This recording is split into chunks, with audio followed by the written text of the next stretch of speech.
जय हिंद फ्रेंड्स, आप सभी का स्वागत है।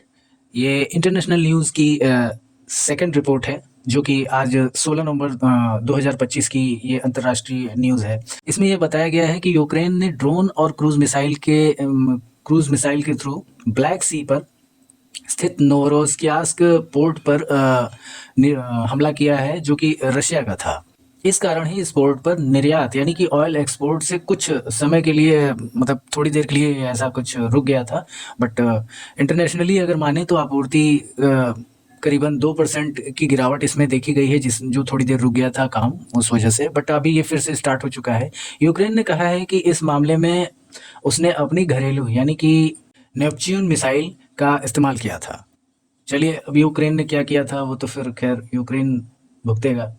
अभी हाल ही में एक रूसी लड़ाकू विमान भी दुर्घटनाग्रस्त हुआ है, जिसमें से सुखोई 30 लड़ाकू विमान कारेलिया क्षेत्र में ट्रेनिंग उड़ान करते समय जो है उड़ान भरते टाइम पे ही ये क्रैश हो गया था। ये इंडिया टुडे की रिपोर्ट है। दुर्घटना में दोनों पायलट मारे गए, ऐसा हुआ है।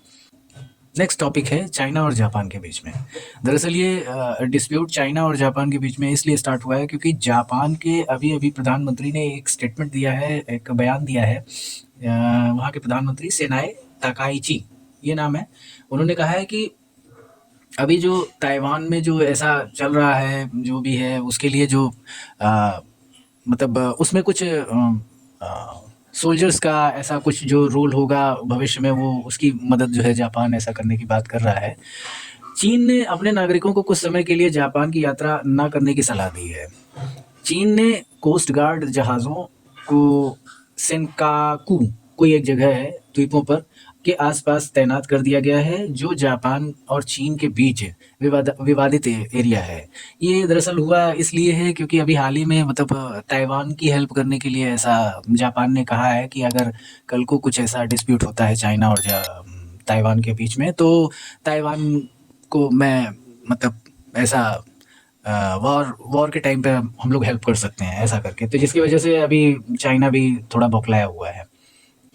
COP30 क्लाइमेट समिट अभी हाल ही में हुआ है ब्राज़ील के बेलम में। COP30 का सम्मेलन हुआ। ये 30वां United Nation climate change conference था। इसकी माने तो इसके अकॉर्डिंग अगर देखें तो वहाँ के छोटे द्वीपों यानी देशों यानी स्मॉल आइलैंड वगैरह जो स्टेट्स वगैरह जो होते हैं, मतलब ये कहा जा रहा है कि वहाँ के छोटे जो द्वीप हैं जो जोर दे रहे हैं, मतलब ऐसे कुछ भी द्वीप हैं जो छोटे-छोटे हैं, जिनका ये मानना है, उनका ये दबाव है, उनका ये कहना है कि मतलब आप लोग थोड़ा टेम्परेचर्स पे गौर करें क्योंकि हम लोग छोटे-छोटे आइलैंड के हिसाब से हम लोग हैं, जिसके हिसाब से अगर इसके अकॉर्डिंग अगर समझेंगे तो फिर भविष्य में हम लोग बचे रहेंगे। नहीं तो अगर तापमान बढ़ेगा तो डिग्री जितना बढ़ेगा वो पानी का लेवल भी बढ़ेगा और वो द्वीप्स जो हैं, आइलैंड जो हैं, वो डूब सकते हैं। तो वहाँ के लोगों का ये कहना है कि विश्व में 1.5 डिग्री सेल्सियस इस समय टेम्परेचर में बढ़ोतरी हुई है, जिसकी वजह से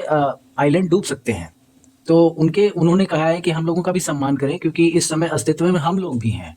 हाँ, और बाकी आगे देखिए क्या होता है। बाकी क्लाइमेट एक्टिविटीज़ ने जीवाश्म ईंधन यानी कि फॉसिल फ्यूल्स के चरणबद्ध निष्कासन की मांग तेजी से की है ना? इसको मतलब ये कहा जा रहा है कि प्लीज़ इसे अवॉइड करें, कोशिश करें कुछ और इसका विकल्प जल्द से जल्द और बेहतर कुछ करें, क्योंकि इसके अनुसार अगर वर्तमान की उसको देखें तो वर्तमान की सिचुएशन को अगर समझें तो इसकी नीति पर्याप्त नहीं है।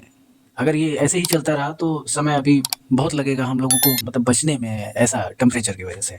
बाकी आप लोगों की क्या राय है कमेंट सेक्शन में ज़रूर बताइएगा।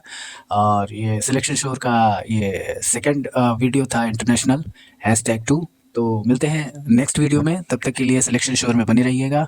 जय Hind, thank you very much.